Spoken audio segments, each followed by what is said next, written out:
अस्सलामु अलैकुम नाज़रीन।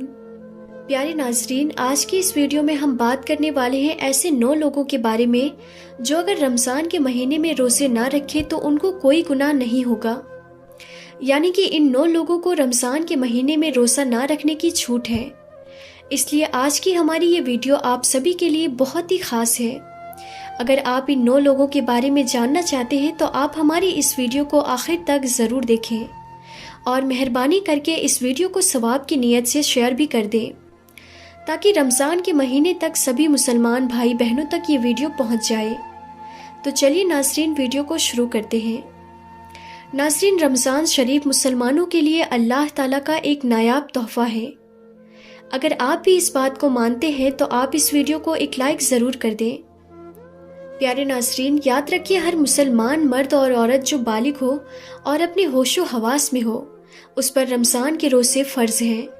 यानी कि उसके लिए रमज़ान के पूरे महीने के रोज़े रखने ज़रूरी हैं और अगर कोई इनकी फ़र्जियत का इनकार करता है तो वो काफिर है और बिना वजह रोज़े छोड़ने वाला सख्त गुनहगार भी है। लेकिन क्या आप जानते हैं कि 9 लोग ऐसे भी हैं जिनको रमज़ान के महीने में रोज़े ना रखने की छूट है। यानी कि अगर ये 9 लोग रमज़ान के महीने में रोज़े ना रखें तो इनको कोई भी गुनाह नहीं होगा। ये 9 लोग रमज़ान के महीने में रोज़े छोड़ सकते हैं। नंबर 1, बीमार आदमी। प्यारे नाज़रीन, सबसे पहला नंबर है बीमार आदमी। यानी कि ऐसा इंसान जो सख्त बीमार हो, ऐसे इंसान को रमज़ान के महीने में रोज़ा ना रखने की छूट है। अगर ऐसा बीमार आदमी रोज़ा ना रखता है तो उसको कोई गुनाह नहीं होगा। अब यहाँ पर बात आती है कि ऐसी कौन सी बीमारी है जिनमें रोज़ा ना रखने की छूट है। तो हम आपको बता दें, यहाँ पर उन बीमारियों की बात नहीं हो रही है जो नॉर्मल लोगों में होती है। जैसे कि अगर किसी के घुटने में दर्द हो गया, सर में दर्द हो गया या फिर किसी को सर्दी जुकाम हो गया और उसने रोज़ा छोड़ दिया, ऐसा करना बिल्कुल भी जायज़ नहीं है। ऐसे लोगों को रोज़ा रखना बिल्कुल ज़रूरी है। यहाँ पर बीमारी से मुराद उन बीमारियों से है जिनमें इंसान की जान जाने का खतरा होता है। अब आप ये सोचेंगे कि हमें इस बात का कैसे पता चलेगा कि कौन सी बीमारी में जान जाने का खतरा होता है। तो हम आपको बता दें कि इस बात का आपको ऐसे पता चलेगा कि अगर कोई माहिर डॉक्टर आपको ये कह दे कि अगर आप भूखे प्यासे रहें, अगर आपने रोज़ा रखा तो आपकी जान जाने का खतरा हो सकता है, या फिर डॉक्टर ये कह दे कि अगर आपने रोज़ा रखा तो आपकी बीमारी और भी बढ़ सकती है। ऐसी सूरत में रमज़ान के महीने में रोज़ा छोड़ना जायज़ है। यानी कि छोटी मोटी बीमारियों में रोज़ा छोड़ना जायज़ नहीं है। अब यहाँ पर अगर किसी ने अपनी बीमारी की वजह से कुछ रोज़े छोड़ दिए हैं तो ये याद रखें कि उसको उन रोज़ों को बाद में रखना पड़ेगा जब उसकी बीमारी दूर हो जाए। यानी कि जब उसकी बीमारी ठीक हो जाए तो उसको उन छोड़े हुए रोज़ों को कज़ा करना होगा। अब किसी की बीमारी ऐसी है कि उसकी बीमारी फिर कभी ठीक हुई ही नहीं और उसका आखिरी वक्त करीब आ गया, तो ऐसे में वो अपने घर वालों को ये वसीयत करे कि मेरे इतने रोज़े छूट गए हैं, वो उनका फ़िदिया अदा करे। और फ़िदिया ये है कि हर एक रोज़े के बदले में एक मिस्कीन को दोनों वक्त पेट भर के खाना खिलाए। नंबर 2, प्यारे नाज़रीन, दूसरे नंबर पे है हामिला औरत, यानी कि प्रेग्नेंट औरत। प्यारे नाज़रीन, जिस औरत के पेट में बच्चा हो, यानी कि जो हामिला हो, प्रेग्नेंट हो, अगर ऐसी औरत को या फिर उसके बच्चे को जान जाने का खतरा हो तो ऐसी औरत भी रमज़ान के महीने में रोज़े छोड़ सकती है। ऐसी औरतों को भी कोई गुनाह नहीं होगा। यानी कि ऐसी औरतों के लिए भी रोज़ा ना रखना जायज़ है। लेकिन याद रखें कि ऐसी औरत भी अपने छोड़े हुए रोज़ों को बाद में रख ले। यानी कि जब उसकी सेहत तंदुरुस्त हो जाए तो उसको वो छोड़े हुए रोज़े को कज़ा करना होगा। इसके अलावा अगर कोई औरत हामिला है, प्रेग्नेंट है और ऐसी औरत को अगर कोई माहिर डॉक्टर ये कह दे कि अगर वो रोज़ा रख लेती है तो उसको या उसके बच्चे को कोई भी नुकसान नहीं होगा, तो फिर ऐसी औरतों के लिए भी रोज़ा रखना ज़रूरी होगा। नंबर 3, दूध पिलाने वाली औरत। प्यारे नाज़रीन, हम आपको बता दें कि ये दूध पिलाने वाली औरतें पहले जो हुआ करती थी तो वो किसी के बच्चे को पैसों के लिए अपने साथ में ले जाती थी और 2 से 2.5 साल तक दूसरे के बच्चों को अपना दूध पिलाती थी। यानी कि वो दूध पिलाने की ठेकेदारी लेती थी। ऐसी औरतों के लिए भी रमज़ान के महीने में रोज़ा ना रखने की छूट है जो बच्चे को दूध पिलाती है।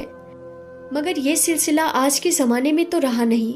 اس لیے اب جو ماں اپنے بچوں کو دودھ پلاتی ہے اور اس کو کوئی ماہری ڈاکٹر یہ کہتے کہ اس نے اگر روزہ رکھا تو اس کے بچے کو کوئی نقصان ہوگا، تو ایسی عورت رمضان کے مہینے میں روزہ چھوڑ سکتی ہے اور اس کو اس کا کوئی گناہ نہیں ہوگا۔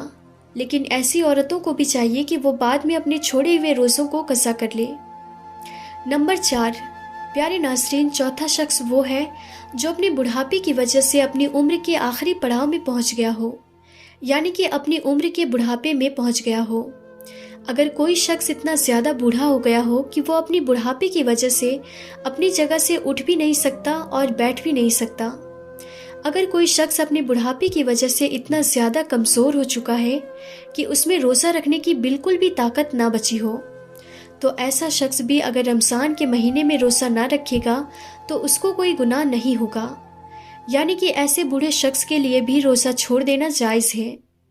مگر یاد رکھیں، آپ ایسے بوڑھے شخص کے لیے بھی فدیہ کا مسئلہ آتا ہے، تو اس کو چاہیے کہ وہ اپنا فدیہ ادا کرے، یعنی کسی غریب مسکین کو دونوں وقت پیٹ بھر کے کھانا کھلائے۔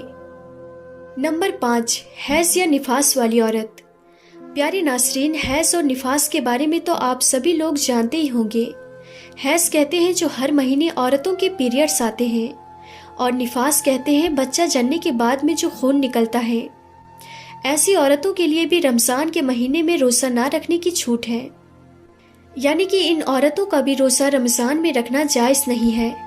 یہاں پر ایک بات اور یاد رکھیں کہ اس سے پہلے جو لوگ آپ کو بتائے گئے ہیں، اگر وہ لوگ روزہ رکھ لیتے ہیں تو ان کا روزہ ہو جائے گا، مگر یہ حیض اور نفاس والی عورتیں ایسی ہیں جو اس حالت میں کبھی بھی روزہ نہیں رکھ سکتی، یعنی کہ ان کا روزہ رکھنا جائز ہی نہیں ہے۔ اگر یہ اس حالت میں روزہ رکھ لیتی ہے تو ان کو سخت گناہ ہوگا، لیکن ہاں جب ایسی عورت پاک صاف ہو جائے تو ان کو چاہیے کہ وہ بعد میں ان چھوڑے ہوئے روزوں کو رکھ لے۔ نمبر 6، پاگل یا دیوانہ آدمی۔ پیارے ناظرین، چھٹا آدمی وہ ہے جو پاگل ہو گیا ہو، یعنی کہ جس کا دماغ خراب ہو گیا ہو، جو اپنے آبے سے باہر ہو گیا ہو، جو بہکی بہکی باتیں کرتا ہو، اچانک بے ہوش ہو جاتا ہو۔ ایسے انسان کے لیے بھی رمضان کے مہینے میں روزہ نہ رکھنے کی چھوٹ ہے، یعنی کہ اگر ایسا پاگل آدمی بھی روزہ نہ رکھے تو اس کو کوئی گناہ نہیں ہوگا، مگر ایسے انسان کو بھی چاہیے کہ اگر وہ بعد میں اس کا دماغ جب ٹھیک ہو جائے، جب وہ تندرست ہو جائے، تو چھوڑے ہوئے روزوں کو قضا کرے۔ نمبر 7، مسافر کا ہونا۔ پیارے ناظرین، مسافر کہتے ہیں اس شخص کو جو سفر میں ہوتا ہے۔ ایسا شخص بھی اگر سفر کی حالت میں ہو تو وہ روزہ نہ رکھے تو اس کو کوئی بھی گناہ نہیں ہوگا، یعنی کہ مسافر کے لیے بھی روزہ نہ رکھنے کی چھوٹ ہے۔ مگر اب یہاں پر ایک بات آتی ہے کہ کیسا سفر ہو، تو ہم آپ کو بتا دیں کہ جو سفر 82 کلومیٹر یعنی کہ 82 کلومیٹر سے دور کا ہو اور کم سے کم 15 دنوں کی نیت کر کے گھر سے نکلا ہو، ایسے مسافر کے لیے روزہ نہ رکھنے کی چھوٹ ہے۔ لیکن جب اس کا سفر پورا ہو جائے تو پھر اس کے لیے روزہ رکھنا ضروری ہے۔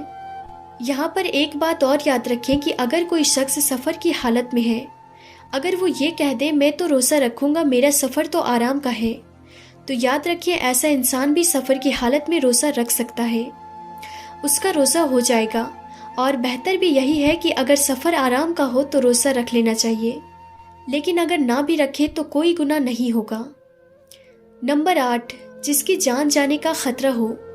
ناظرین، اگر کوئی شخص کسی کے پاس اپنے ہاتھ میں تلوار لے کر آ جائے اور کہنے لگ جائے کہ اگر تم نے روزہ رکھا تو میں تمہاری گردن اڑا دوں گا یا پھر میں تمہیں مار دوں گا، اس طرح سے اگر کسی کی جان کا خطرہ آ جائے تو ایسی صورت میں انسان روزہ چھوڑ سکتا ہے، یعنی کہ جب ایسی صورت پیدا ہو جائے تو اب اس کے لیے روزہ نہ رکھنا جائز ہے، لیکن اس وجہ سے اس کے جو روزے چھوٹے ہیں اس کو چاہیے کہ وہ ان چھوڑے ہوئے روزوں کو بعد میں رکھے، یعنی کہ ان کو قضا کر لے۔ نمبر 9، نابالغ بچہ۔ پیارے ناظرین، جیسا کہ آپ سبھی کو معلوم ہے کہ روزہ ہر اس انسان پر فرض ہے جو بالغ ہو اور اپنے ہوش و حواس میں ہو۔ اس کا مطلب یہ ہے کہ روزہ نابالغ پر فرض نہیں ہے۔ اگر کوئی نابالغ بچہ روزہ نہ رکھے تو اس کو کوئی بھی گناہ نہیں ہوگا، یعنی کہ اس کو روزہ نہ رکھنے کی چھوٹ ہے۔ لیکن کوئی بچہ اپنے 10 سال کی عمر کو پہنچ جائے اور اس میں روزہ رکھنے کی طاقت آ جائے تو اس کو چاہیے کہ وہ روزہ رکھنا شروع کر دے۔ تو پیارے ناظرین، آج کے لیے بس اتنا ہی، ہم پھر ملتے ہیں کسی نئی ویڈیو میں، تب تک کے لیے خدا حافظ۔